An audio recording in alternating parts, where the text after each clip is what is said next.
Hola, bienvenidos. Somos la maestra Eva Rautenberg y el profesor Juan Carlos Rangel. Vamos a presentar el proyecto La educación en el mundo hoy.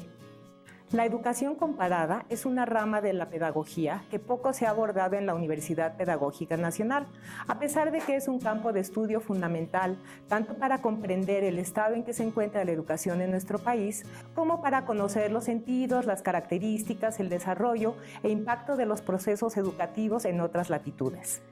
Entendemos por educación comparada, siguiendo a Perdomo, 1993, el estudio de los sistemas educativos contemporáneos con vistas a examinar las soluciones aportadas por ellos y problemas compartidos, para diseñar así aquella estrategia que mejor pueda contribuir a la resolución del propio problema, habida cuenta de sus particulares características. Para Le Tan Col, 1991, la educación comparada es la rama del saber que tiene por objeto identificar, analizar y explicar las semejanzas y diferencias entre hechos educativos y o sus relaciones con el entorno político, económico, social y cultural, e investigar las leyes eventuales que los gobiernan en las distintas sociedades y en diferentes momentos de la historia humana.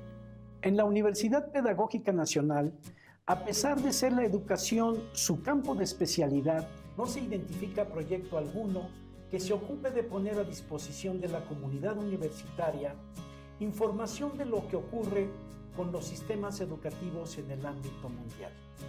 Por ello, la interpretación que se hace de la educación en México no tiene referentes de contraste con los sistemas vigentes en otros países de Latinoamérica y en el resto del planeta. Este proyecto de investigación pretende incidir en el conocimiento y divulgación de este campo de estudio. El proyecto de la educación en el mundo hoy tiene como objetivos: 1. Establecer una primera red de comunicación con las distintas embajadas de países latinoamericanos en esta primera etapa, con el propósito de identificar a expertos que ofrezcan información pertinente y actualizada de los sistemas educativos, en particular de educación básica y formación de profesionales de la educación. Segundo objetivo, poner a disposición de la comunidad universitaria dicha información a través de diversas actividades académicas donde los foros de análisis y discusión estén privilegiados. El objetivo número 3 es recabar, organizar y analizar la información ofrecida a partir de un conjunto de categorías analíticas que permitan la comparación y el contraste de los sistemas educativos. Y por último, cuarto objetivo, publicar los resultados obtenidos. Al final de esta primera etapa de trabajo, se ofrecerá una publicación impresa y digital conformada por las presentaciones de los especialistas, un estudio preliminar y un apartado de discusión de resultados.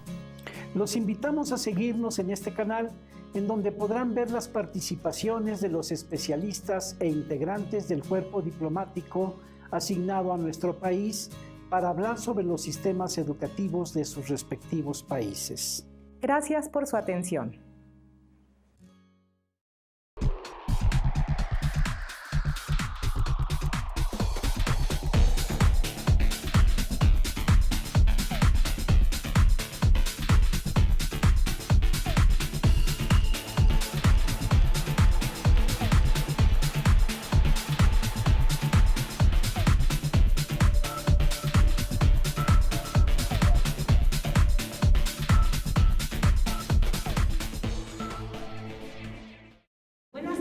A todos y todas, bienvenidos a esta cuarta conferencia que tenemos en el marco del proyecto La Educación en el Mundo Hoy, en la primera etapa que corresponde a la etapa de Latinoamérica. En esta ocasión estamos aquí con la presencia del señor embajador de la República de Chile, el señor Ricardo Núñez Muñoz, que está a mi lado izquierdo, voy a presentar la mesa. Tenemos entonces al final de la mesa al maestro Juan Carlos Rangel, que ustedes lo conocen, es profesor de aquí de la universidad. Enseguida tenemos al señor Jorge Valenzuela, que es el primer ministro de la Embajada de Chile en México, quien nos ha favorecido muchísimo con sus gestiones para que el señor embajador pudiera estar con nosotros en este día. Así que se merece un gran aplauso.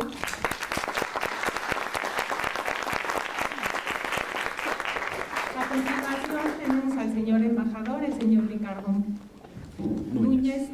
Muñoz y su servidora Eva Rautenberg. Comentaba que el proyecto que tenemos, que se denomina, como ustedes pueden ver en los carteles, de educación en el mundo hoy, con la fase esta de América Latina, tiene justamente la pretensión de que nos familiaricemos con los procesos educativos, con los proyectos, con los sistemas educativos que se están desarrollando en otros países. Hemos notado que en ocasiones pues nos vamos centrando demasiado en nosotros mismos y perdemos la perspectiva de que hay otras dimensiones, hay otros horizontes en donde también ocurren proyectos que son sumamente interesantes. En este sentido, pues en realidad habíamos notado, Juan Carlos Rangel y yo, que el tema de la educación comparada estaba poco trabajado dentro de la universidad pedagógica, a pesar de que hay una materia que ustedes cursan en la licenciatura en pedagogía que habla precisamente sobre el tema de la educación en Latinoamérica, y veíamos que esta era una ausencia en la presencia, digamos, directa de quienes están en vinculación con los países y que entonces pueden traernos también una perspectiva completamente diferente. Entonces este es el sentido de estas conferencias. Se trata de un proyecto de investigación, y de este proyecto de investigación pues derivarán algunas publicaciones. Van a tener ustedes también en un tiempo razonable disponibles las videoconferencias que se han venido haciendo también de las 3 conferencias previas, y por supuesto la de hoy también se videograbará. Ha venido ya la primera conferencia que tuvimos fue de Cuba, la segunda fue Brasil, la semana pasada tuvimos aquí a República Dominicana y en esta ocasión es Chile. Para el fin del año pues todavía pensamos que habrá una más, y para el próximo año continuaremos pues porque hemos estado también haciendo gestiones con otras embajadas, insisto, en este momento de América Latina. Voy a pasarle el micrófono al maestro Juan Carlos Rangel, quien va a dar una semblanza de Chile, para que se pongan ustedes en contacto con la cultura, con el espacio geográfico, en fin, con una serie de datos que él les va a proporcionar. Vamos a dar una semblanza de este país hermano que está en la costa suroeste de nuestro continente. Cuando de Chile, titulé estas palabras. Cuando de Chile es un hermoso poema lírico que Pablo Neruda escribió recorriendo las inmensas estepas rusas hacia 1954. Es una añoranza de la tierra, de su patria, de la larga franja de tierra que desde la septentrional ciudad de Arica hasta la isla de Diego Ramírez, el territorio más austral del continente y de Chile, recorre 4.270 kilómetros a los pies de los Andes. Aquí vive un pueblo laborioso y culto. Chile se define por 3 zonas geográficas. Chile continental, que limita con Perú al norte, Bolivia al nordeste y Argentina al este, y el marítimo paso Drake al sur. El Chile insular, que comprende las islas del archipiélago de Juan Fernández, las islas desventuradas en América del Sur, las islas Salas y Gómez y las de Pascua en Oceanía. Y el Chile antártico, el territorio de 1.250.000 kilómetros en el continente de hielo. Chile tiene una población de poco más de 18 millones de habitantes, de los cuales 8.9 son hombres y 9.1 mujeres. Debido a las mejoras en las condiciones de vida de la población, la esperanza de vida de los chilenos es la más alta de América Latina. En la actualidad, Chile está dividido en 15 regiones, incluida la región metropolitana de Santiago, 54 provincias, y para efectos de la administración local, las provincias están divididas en comunas. La educación chilena está regida por la Ley General de Educación, y cuenta con 4 niveles de educación: preescolar, básica, media y superior, de los cuales los 3 primeros son obligatorios, y de ello nos hablará nuestro visitante distinguido. Chile, país de poetas.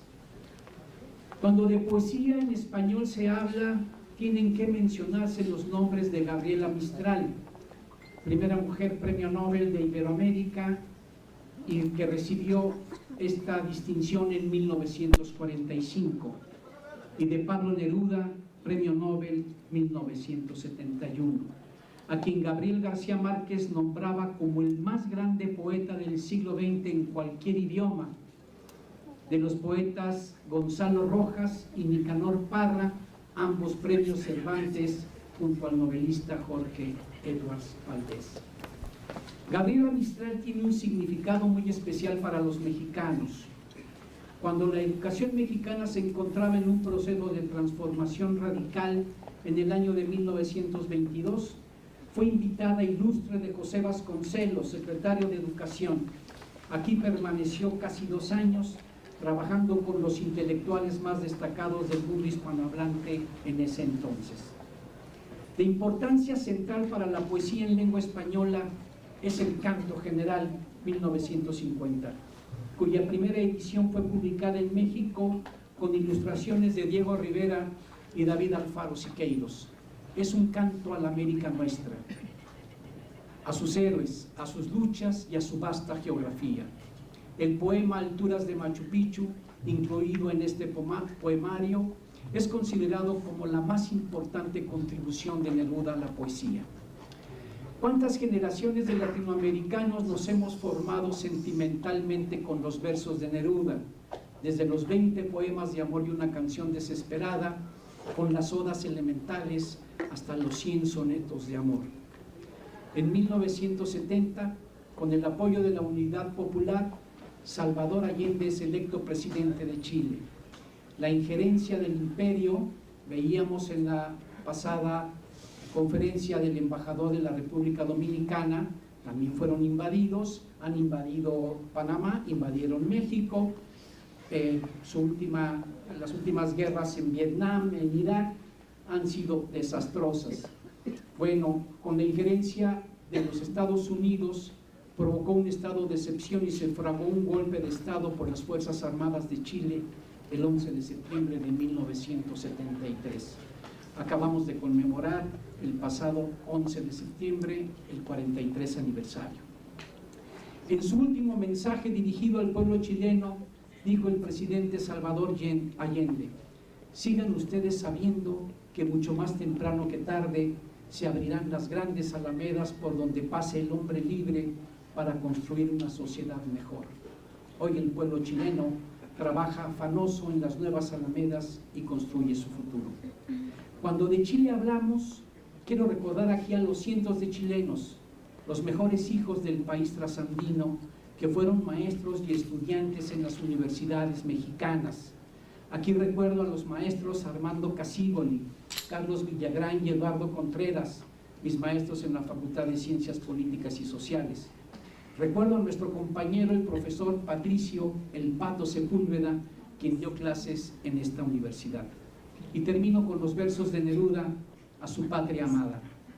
Hay patria sin harapos, hay primavera mía, hay cuando y cuando despertaré en tus brazos empapado de mar y de rocío. Ay, cuando yo esté cerca de ti, te tomaré de la cintura, nadie podrá tocarte, yo podré defenderte cantando, cuando vaya contigo, cuando vayas conmigo, cuando hay cuando.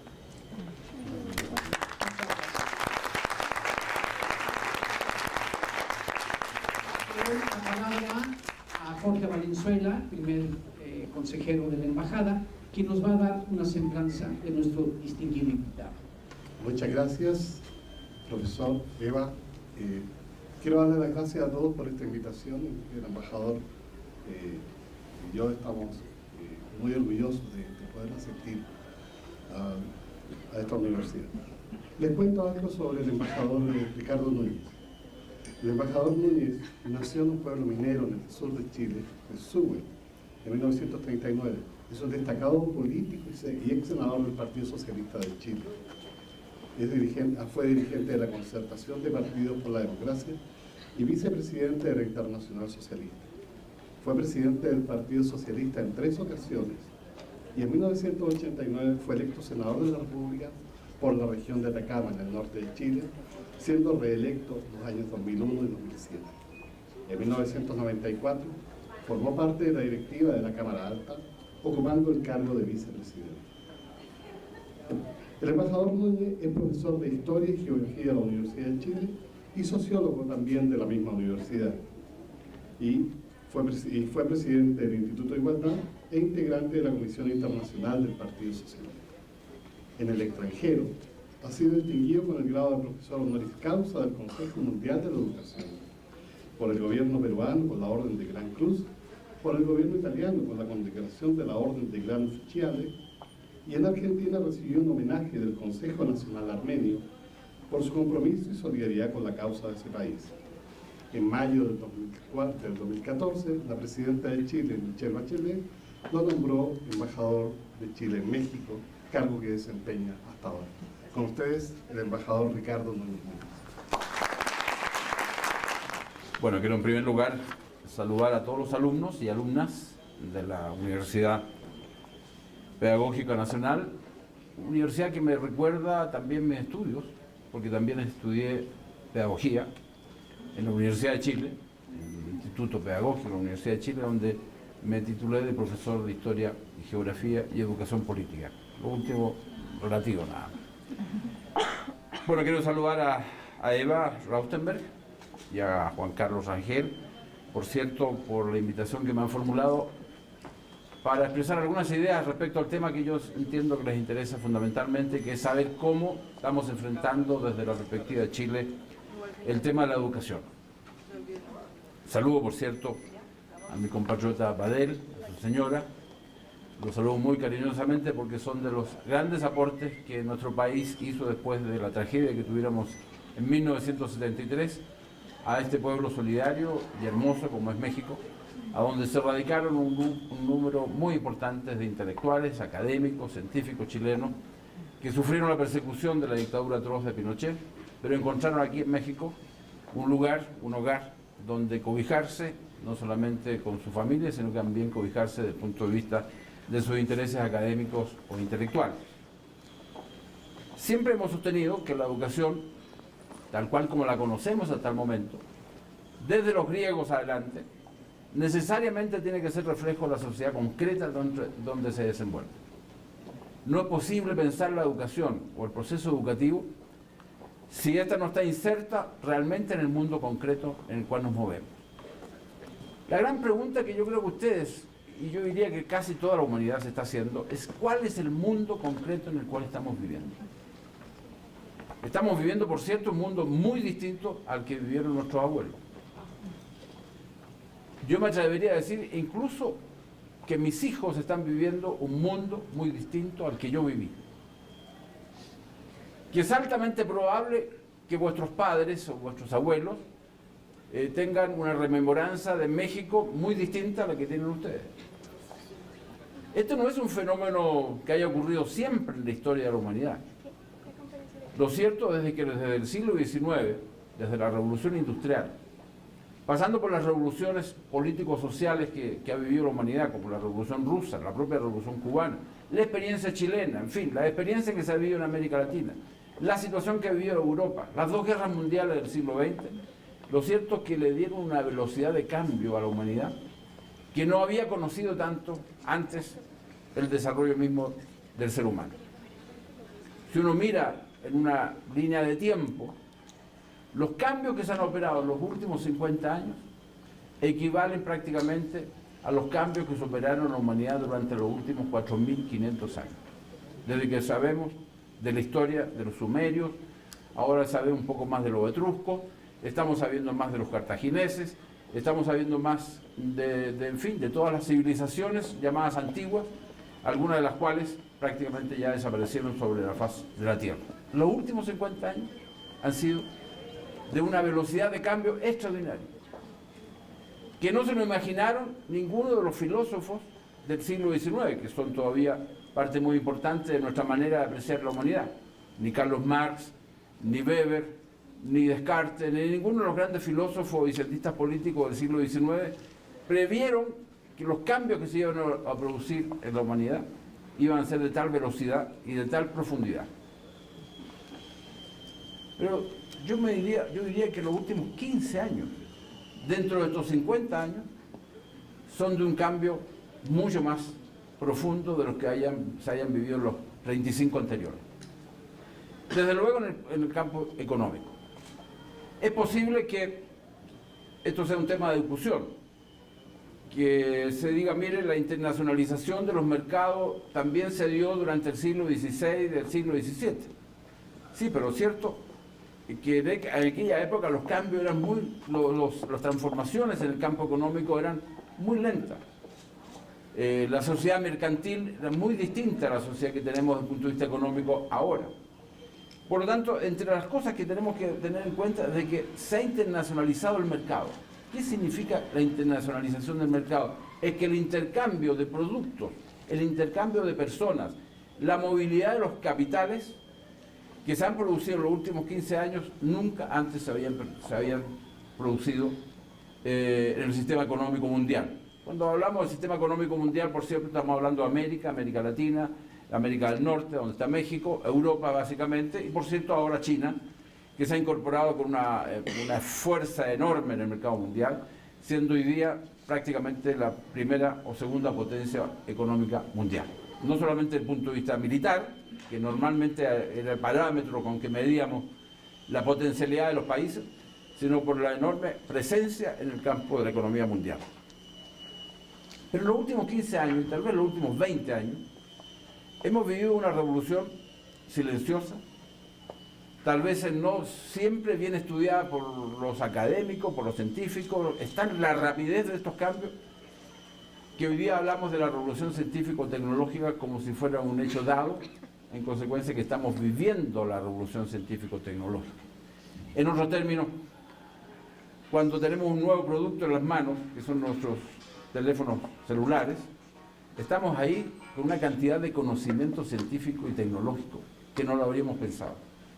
Cuando estamos viendo los televisores nuevos, cuando estamos viendo satélites que dan vuelta al planeta, cuando ya se puede ir con mucha facilidad, como quien se va a la esquina, a la luna, cuando ya el ser humano está pensando en ir y sobrevivir bien en Marte. Eso no lo habríamos pensado hace 15 años atrás. No era posible pensarlo. Hoy día sí lo podemos pensar. Sí es perfectamente posible. ¿Quiénes pueden hacer este viaje a Marte? Es otro tema. ¿Quiénes tienen la mano o la manija de la revolución científico-tecnológica? Es otro tema. Son 7 países u 8 países, en el mejor de los casos, que dominan prácticamente esta revolución. Estamos viviendo algo que también se dice genéricamente y no lo profundizamos en la medida en que se requiere.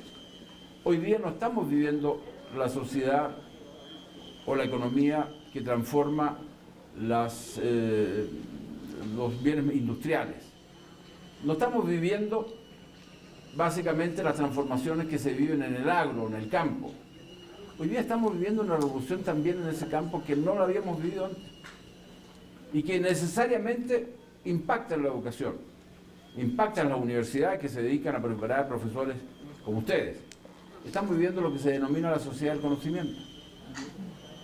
Esa sociedad del conocimiento llegó para instalarse en prácticamente todo el mundo.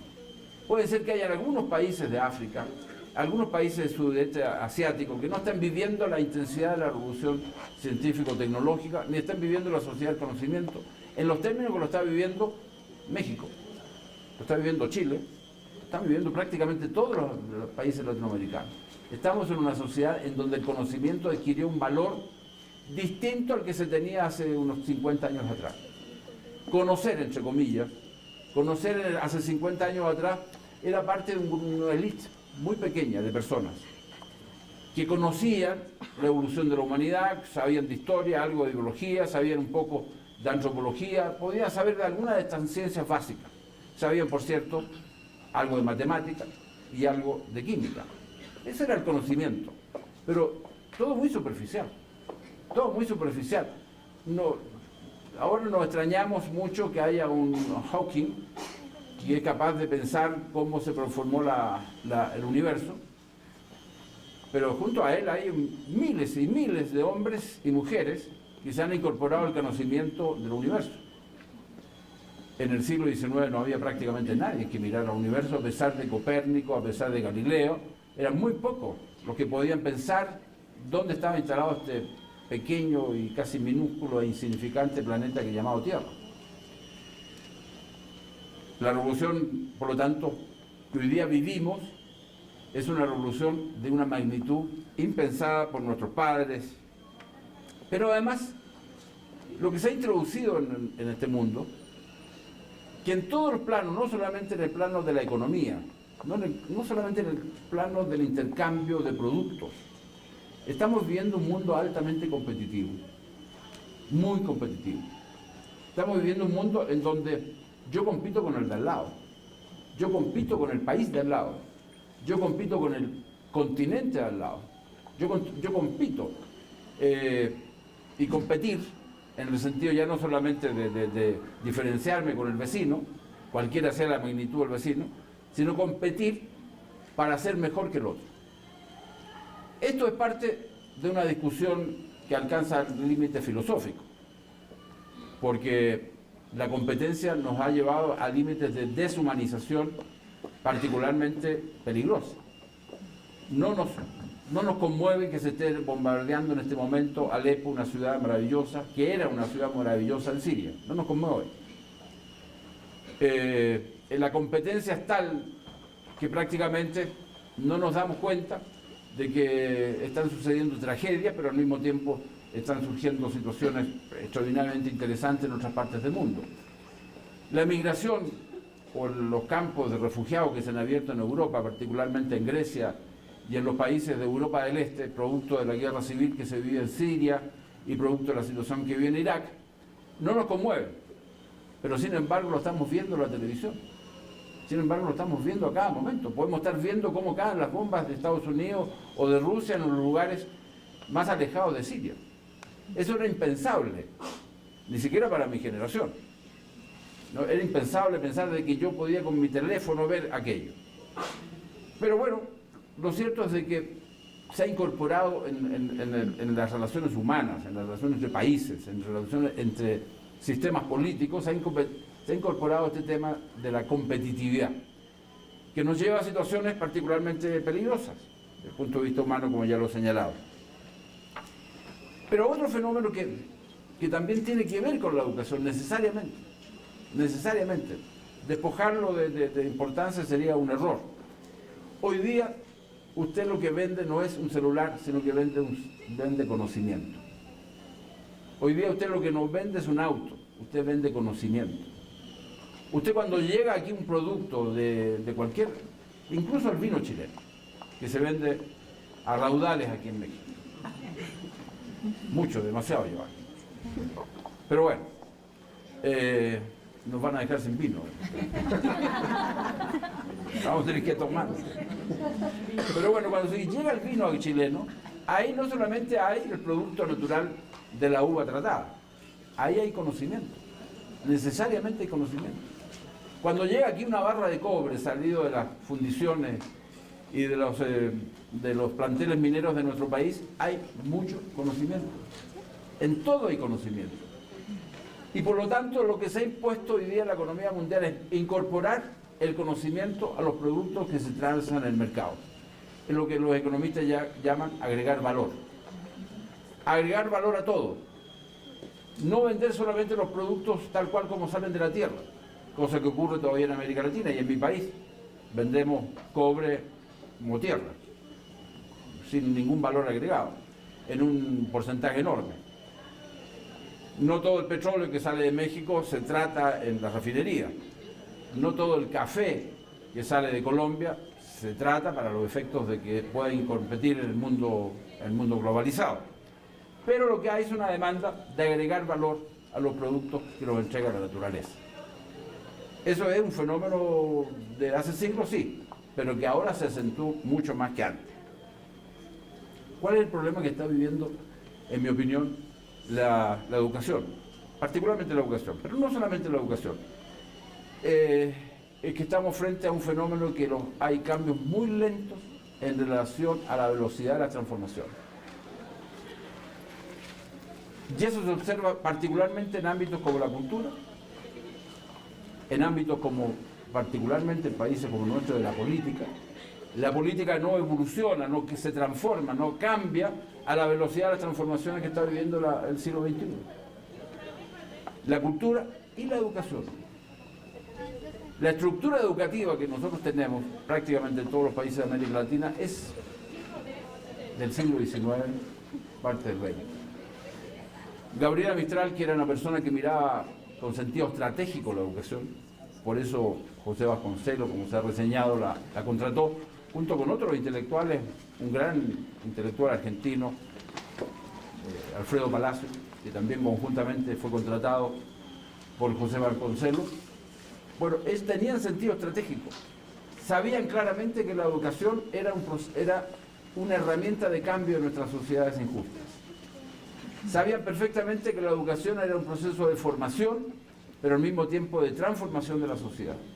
Sabían perfectamente que hoy día yo diría que nos está faltando en el ámbito de la cultura, entendido esto en términos muy generales, en el ámbito de la política y en el ámbito de la educación específicamente, no hay todavía una visión estratégica que nos permita enfrentar estos cambios veloces que se han producido a nivel de la humanidad.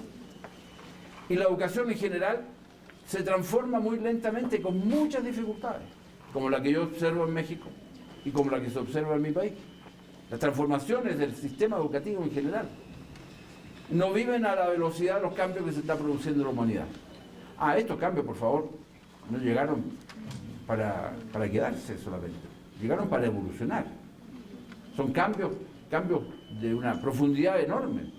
En el campo científico-tecnológico ya ayer apareció en España un tratamiento que va a permitir disminuir los efectos del Alzheimer. Hace 5 años atrás era imposible pensarlo. Imposible pensarlo. Ya dije que ya el hombre vaya a llegar a Marte, ustedes seguramente lo van a vivir. Lo van a vivir intensamente cuando el hombre llega al otro planeta. Eso ya es posible, ya no es la Universidad de Chile inauguró este semestre una cátedra muy interesante, que se llama ¿Cómo vivir fuera del planeta? Interesante porque yo creo que jóvenes como ustedes se van a interesar, porque en algunos, seguramente en la imaginación que a todos a veces tenemos, es tan feraz nuestra imaginación, nuestros sueños a veces nos llevan a salirnos del planeta. Algunos de nosotros a lo mejor pensarían, muchos de los jóvenes que están acá, mujeres incluidas, por cierto, ¿cómo será vivir la experiencia de estar en otro planeta? No nos habíamos planteado, ni siquiera lo sabemos, cómo se respira, cómo se come, en fin, cómo es la biología de un ser humano viviendo en otro planeta. Eso ni siquiera. Bueno, la Universidad de Chile inauguró una cátedra, ojalá que sea interesante, por cierto, lo leí hace poco. ¿Cómo se puede vivir fuera del planeta llamado Marte? En todos estos ámbitos, por lo tanto, transformaciones muy profundas y respuestas a esas transformaciones demasiado lentas por la naturaleza de esas transformaciones, a la educación la ha golpeado muy seriamente. Hoy día podemos decir que tenemos una crisis del sistema educativo en toda América Latina. En algunos países con intensidades distintas. En algunos países depende del nivel del proceso educativo, en otros países depende de la calidad y cantidad de los productos educativos que se le entregan a las nuevas generaciones. En otros países dependerá del nivel de gasto que significa la familia, el proceso educativo, de cómo se enfrenta este fenómeno, en fin. Hay intensidades variables y niveles educativos distintos en donde la educación está viviendo esto que yo denomino crisis. Las crisis no solamente son momentos destructivos. Algunos piensan que la palabra crisis es prácticamente la fase final de un proceso disruptivo y de cambio imposible de manejar por la voluntad del ser humano. Yo entiendo la crisis, sin embargo, de una manera distinta. entiendo la crisis como un momento de creación. Entiendo la crisis como un momento de búsqueda. Entiendo la crisis como un momento de replantearse sueños. Entiendo la crisis como un momento de desafío para la humanidad y para cada uno de nosotros. Por lo tanto, no me preocupa la palabra crisis cuando la utilizo para decir lo que yo siento que está viviendo muchos países de América Latina. ¿Cuáles son los aspectos más generales, diría yo, que afectan al sistema educativo, la educación en su conjunto, en América Latina? No me voy a referir a Europa porque sería, primero, una pretensión vana de parte mía. Segundo, porque creo que los países son muy distintos. España no es Noruega. Y por cierto, Italia no es Suecia. Los españoles quisieran ser suecos, pero no. Y los chilenos de repente nos da por sentirnos europeos también. Los argentinos mucho más en todo caso. Nosotros nos da por sentirnos los ingleses, porque algún inglés por ahí dijo que los chilenos eran los ingleses de América Latina, la cosa más estúpida que yo he escuchado, pero bueno.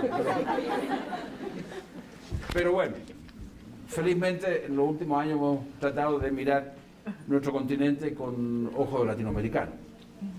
No es fácil, sobre todo cuando hay clases sociales pretenciosas, cuando hay sectores intelectuales pretenciosos que solamente sueñan y miran a Europa como si Europa fuera exactamente una suerte de Roma del siglo XXI. Por cierto, después de lo que ha pasado en la Unión Europea, que ustedes lo habrán leído, y ya los ingleses decidieron que no son más europeos, son ingleses, ya no son europeos, ya está, se fueron.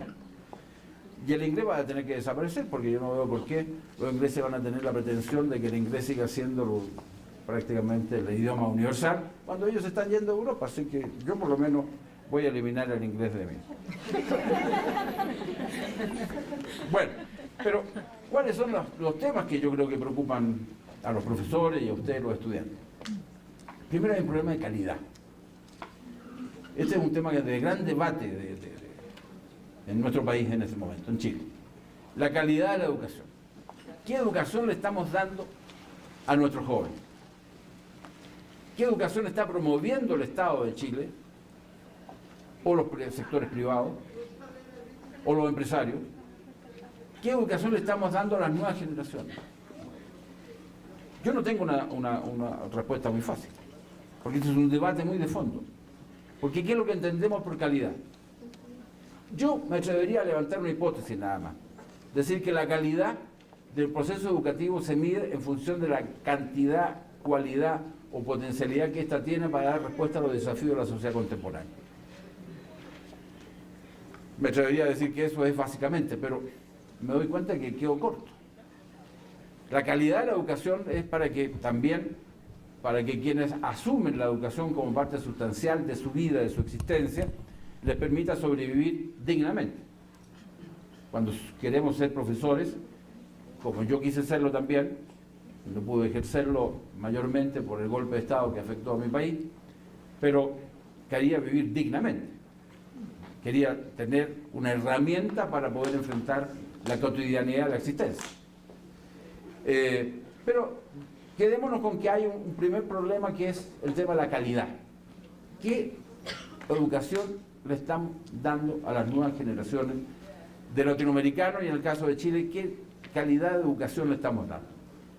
¿Dónde vamos a radicar, como lo hizo José Vasconcelos el año 22, dónde vamos a radicar en la institución madre de cada uno de nuestros países, o a lo mejor del continente en su conjunto, la capacidad para decir: hoy América Latina, México, Argentina, Chile, en fin, necesita este tipo de educación para enfrentar el tema de la calidad?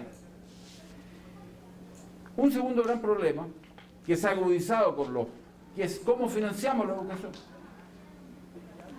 No es fácil, porque durante prácticamente todo el siglo XIX y gran parte del siglo XX, en América Latina no era un tema, porque el Estado tenía la obligación de financiar desde la educación básica hasta la educación superior. Tenía la obligación. No era un tema de discusión. No formaba parte de un ideario distinto. En nuestro país, por lo demás, prácticamente el 85-90% de la educación era pública. La educación superior era pública. Teníamos baja porcentaje de educación básica, pero teníamos educación básica pública también, las escuelas públicas. ¿Pero quién financia eso? Hoy día los estados están viviendo, la mayor parte de los estados de América Latina, una profunda crisis económica, que no se ve por el momento la salida del túnel. México va a crecer muy poco. Este año le van a rebajar al presupuesto de educación un porcentaje no menor. En Chile también. No se reducen los gastos militares, curiosamente. No se reducen los gastos militares, sobre todo en países que tienen situación conflictiva con sus vecinos. Hablo de Chile. Entonces resulta que se disminuyen los gastos en educación, se disminuyen los gastos en salud, se disminuyen los gastos en vivienda, se mantienen los gastos militares, pero la educación, que es la actividad del Estado fundamental para asegurar la supervivencia del mismo Estado y del desarrollo de esa misma nación, resulta que se le aplican disminuciones drásticas a los presupuestos destinados a la educación. Y eso es, en mi opinión, es un contrasentido notable. Pero si hay algo a quien no hay que bajarle nunca los presupuestos de un país, son a la salud y a la educación. Nunca bajarle los presupuestos. Sin embargo, estamos viviendo eso. ¿Qué es lo que ha significado en términos de la educación? Que el Estado ha ido perdiendo responsabilidad en la educación recientemente. Sobre todo en el caso de Chile, en la educación superior, en donde solamente 17 de 56 universidades, algunas de las cuales llevan el título de universidades, la verdad que yo no se los daría, el título de universidad les queda muy grande, pero digamos formalmente hay 56 universidades, de las cuales 17 solamente son universidades que tienen responsabilidad directa del Estado, o al gobierno de turno en este caso. Entiendo que en México es superior. Me doy cuenta cuando visito algunos estados que hay universidades estaduales que dependen del Estado y el porcentaje de estudiantes es mucho mayor. En cambio en Chile no. Está la privatización que ha vivido la educación por este problema de financiamiento, que es un número importante de estudiantes hoy día forman parte más bien de sistemas privados o particulares del sistema educativo. Y por lo tanto el Estado ha perdido la responsabilidad que debe nunca perder un Estado, que es entregarle todos los medios para que se desarrolle plenamente sus habitantes y particularmente su juventud. Esto hace que tengamos una contradicción en América Latina y en Chile particularmente entre la gratuidad versus el financiamiento privado de la educación.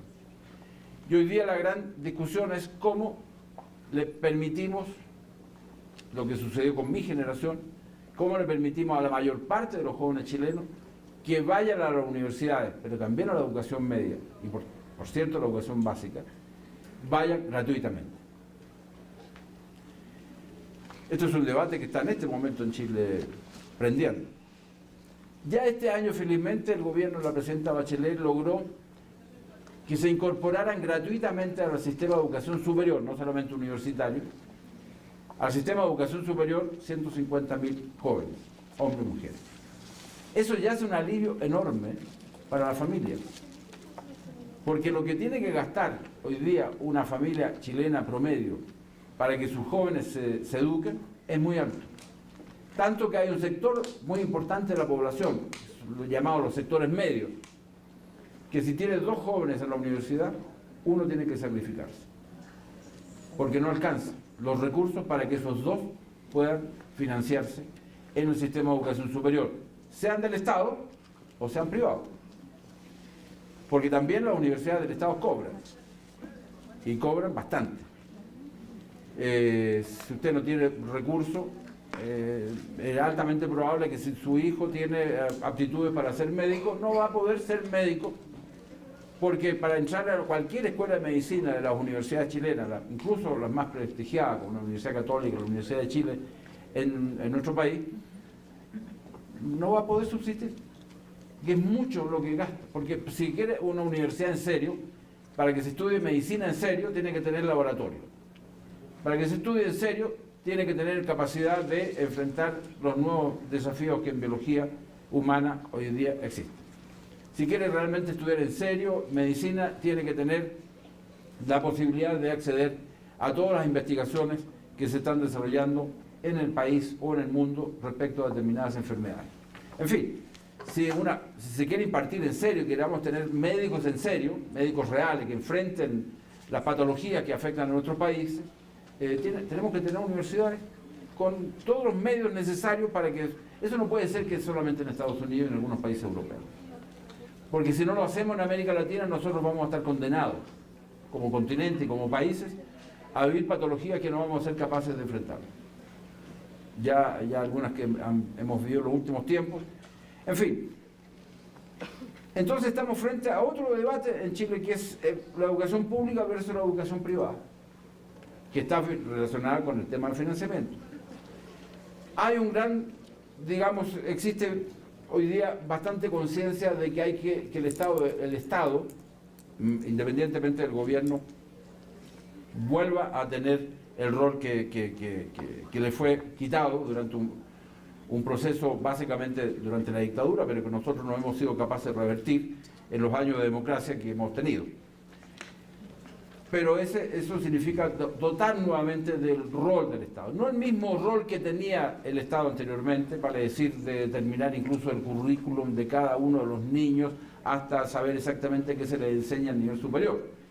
No, un rol distinto, un rol diferente, donde haya currículum flexible, por ejemplo, donde haya currículum que den cuenta de la diversidad étnico-racial que puede tener un país, que den cuenta de la diversidad étnico-geográfica que puede tener un país, como México, como Chile, como la mayor parte de... Sí, pero un Estado distinto, más dinámico, más inteligente, si la palabra cabe, para enfrentar el proceso educativo de manera distinta. Esto pasa, todos estos cambios que queremos introducir, entre ellos que el rol del Estado nuevamente se consolide, pasa por un tema que está directamente relacionado con ustedes. ¿Cómo formamos profesores y profesoras para los distintos niveles del proceso educativo? Independientemente que en algunas partes la educación básica es de tantos años, en la educación media de tantos años y la educación superior de tantos años. Independientemente de aquello, independientemente de los niveles. ¿Cómo formamos a nuestros profesores para los distintos niveles?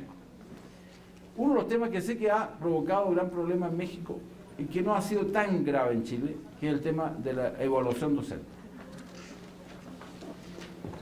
Porque no es posible pensar que un profesor vaya a impartir de la mismo modo, de la misma manera, con la misma profundidad durante 20 años que ejerce como profesor. Esto es válido para un profesor universitario, para un profesor secundario o de educación media, para educación básica, por los cambios que se producen. Y por lo tanto, una de las tareas que cuando yo me formé como pedagogo, no era tan dramático, porque el mundo tenía una cierta pasividad, el mundo se estaba desarrollando a un cierto ritmo, no tenía la aceleración que tiene hoy día. Entonces, la evaluación docente, que sé que ha generado muchas dificultades aquí, es básica. En mi opinión, eso no se puede evitar. ¿Quién evalúa? Es otro tema. ¿Quiénes son los evaluadores? Es otro tema. Pero la evaluación docente, como se denomina genéricamente, es vital. Porque es la única manera para que quienes enseñan, quienes transmiten el conocimiento, quienes tienen la tarea de generar estructuras valóricas y morales en las nuevas generaciones que están en un país, son los profesores. Esa es la tarea fundamental de los profesores, incluso más importante que lo que puedan tener los padres. Sobre todo en un país, en una humanidad, digo, en una sociedad en donde la tradición de que la familia fuera el factor educativo fundamental ha ido desapareciendo, porque tenemos hoy día una nueva familia. No es la familia clásica. Hoy día tenemos una familia diferente. El mundo está viviendo una familia distinta. Hoy día el nivel de jóvenes que se casan es mucho menor que el de mi generación, y para qué decir de mi abuelo o mis padres. Hoy día tenemos un gran debate acerca del matrimonio de personas de un mismo sexo. Hoy día se tiende a tener menos hijos de lo que se tenía antiguamente. Es decir, la familia ha ido cambiando y por lo tanto la familia ha ido disminuyendo, le guste o no le guste a algunos sectores conservadores. Le guste o no le guste, ha ido perdiendo, no por maldad de nadie, sino por las transformaciones que se han producido en la sociedad moderna. Ha ido perdiendo esa enorme influencia que antes tenía en la formación de las nuevas generaciones, la familia, en donde el padre y la madre tenían el rol fundamental de transmitir conocimiento.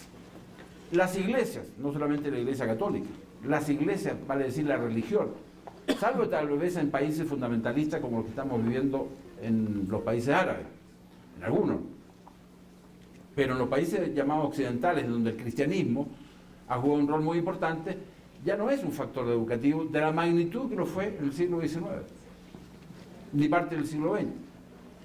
Por lo tanto, es fundamental que el Estado, vale decir, la unidad de todos los seres humanos en función de la nacionalidad que los cobija, que habiten los mismos territorios, ese tiene que volver a tener la responsabilidad que ha ido perdiendo lamentablemente en la educación.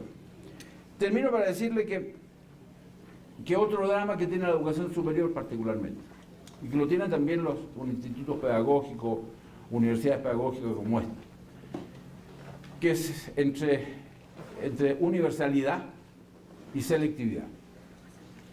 Para enfrentar los desafíos tan complejos que tiene la humanidad, podríamos decir, mire, ¿por qué no hacemos de las universidades o de educación superior mejor un centro donde lleguen solamente los mejores, entre comillas?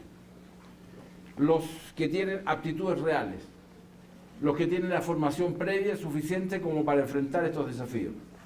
Eso es selectividad. Eso supone que esta universidad o cualquiera otra tenga que imponer normas de ingreso muy radicales. Pero también está, por otro lado, la demanda de los jóvenes, y sobre todo cuando los jóvenes, como ustedes hoy día tienen mucho más voces, mucho más capacidad de influencia, no solamente vía las redes sociales que manejan ustedes también, sino que también porque están incorporados en los procesos sociales mucho más intensamente. Hoy día los jóvenes reclaman más bien universalidad, reclaman de que no tener tantos obstáculos para llegar a la educación superior, porque saben que la educación superior de cualquier nivel, universitaria o técnico profesional, les va a permitir tener la posibilidad de acceder mejor al empleo, al trabajo y por lo tanto una vida más digna. Y eso, por lo tanto, es una tensión muy grande entre selectividad y universalidad. Por último, quiero decirles que, según mi conocimiento, no conozco bien esta universidad, por cierto, pero conozco en algo la universidad en donde yo ejercí hasta hace poco, la Universidad de Chile, y también la Universidad Técnica del Estado, que la dictadura la destrozó en Chile, realiza muy poca investigación en el ámbito de la educación. Si hay un ámbito en donde debiéramos tener a todos nuestros académicos y también a los jóvenes que están estudiando, es investigar lo que está haciendo este proyecto, que me permito felicitarlos. Lo que están haciendo ustedes es tratar de tener lo que antes se denominaba una visión más completa de la educación comparada, como lo decía el profesor Rautenberg. Pero eso hay que hacerlo permanentemente. No hay que hacerlo solamente en un semestre, en un año académico, hay que hacerlo permanentemente. Tenemos que tener investigaciones permanentes, porque los cambios, como dije al principio, son tan profundos, son de tal magnitud, que la educación, para que realmente no se quede atrás, no quede como algo baldío, en fin, como que no es capaz de provocar los cambios de mentalidad, valóricos, en fin, de la nueva sociedad. Para eso se requiere estar con todas las antenas puestas en lo que pasa en todo el mundo. Gracias por haberme invitado. Espero que les haya interesado. No me referí mucho a Chile, porque lo cierto es que estoy convencido de que México, Chile, Perú, Chile, Colombia, estamos viviendo más o menos casi los mismos fenómenos. Muchas gracias.